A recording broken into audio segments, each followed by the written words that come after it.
ඔබ සියලු දෙනාට සුබ දවසක් වේවා.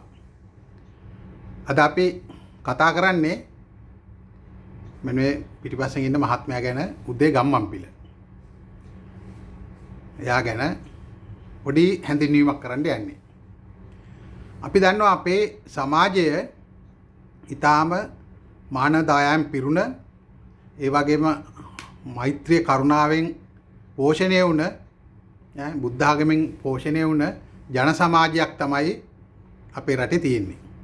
ඉතින් මෙහෙම ජන සමාජයක කවදාකවත් කෙනෙකුට විපතක් කරදරයක් වුණාම ඒකෙන් සතුටු වෙන්නෙත් නැහැ.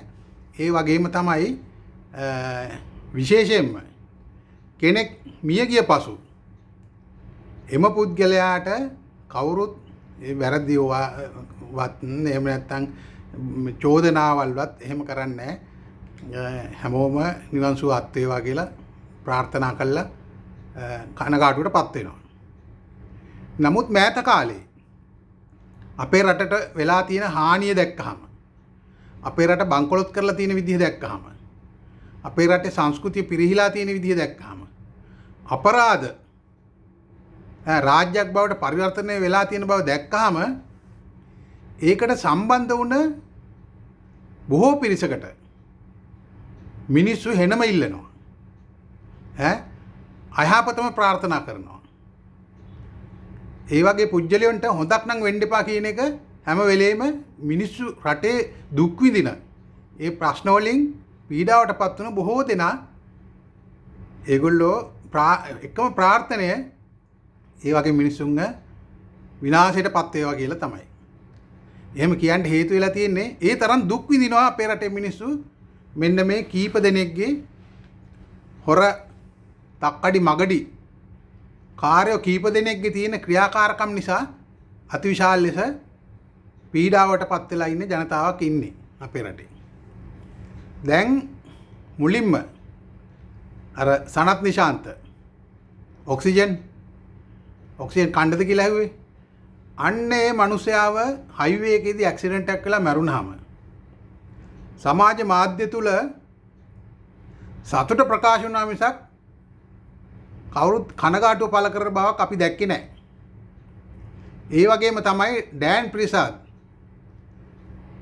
ගේ මරණය සිද්ධ වුණ වෙලේ රටේ සෝෂල් මීඩියා ටික, සමාජ මාධ්‍ය ටික බැලුවොත් එහෙම හැම කෙනාම hina මූණු දාලා තිබුණා මිසක් කවුරුත් අඬන මූණු දාලා තිබුණේ නැහැ.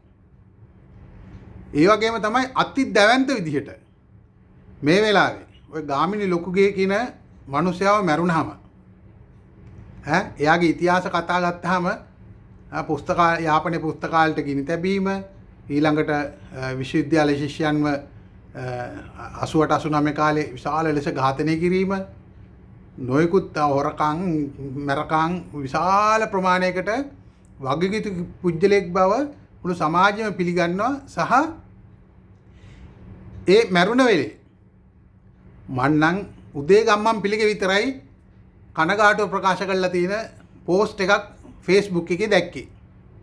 වෙන කිසි කෙනෙක්ගේ දැක්කේ නැහැ. ඒකෙන් අපේ සමාජයට විශාල පණිවිඩයක් දෙනවා. අපේ සමාජයට විශාල පණිවිඩයක් දෙනවා.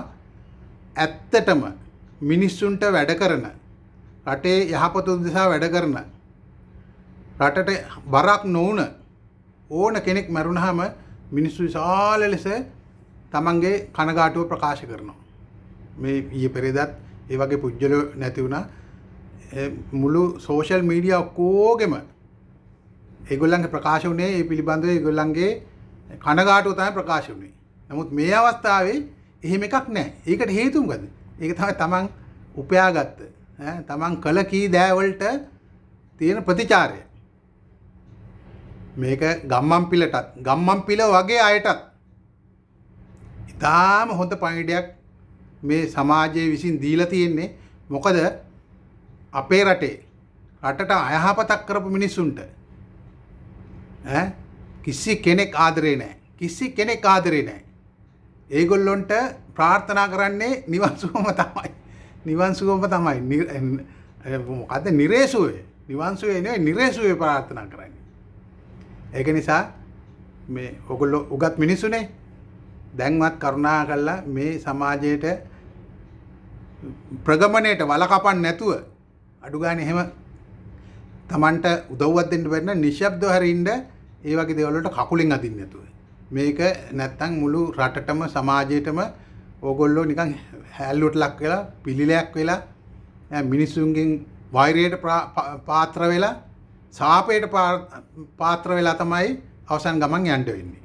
ඒක නිසා මේක ඉතාම හොඳ පණිඩක් මේ රටට අයහපතක් කරන හැම දෙනාටම. එහෙනම් අපි නැවත දවසක හමු වෙමු.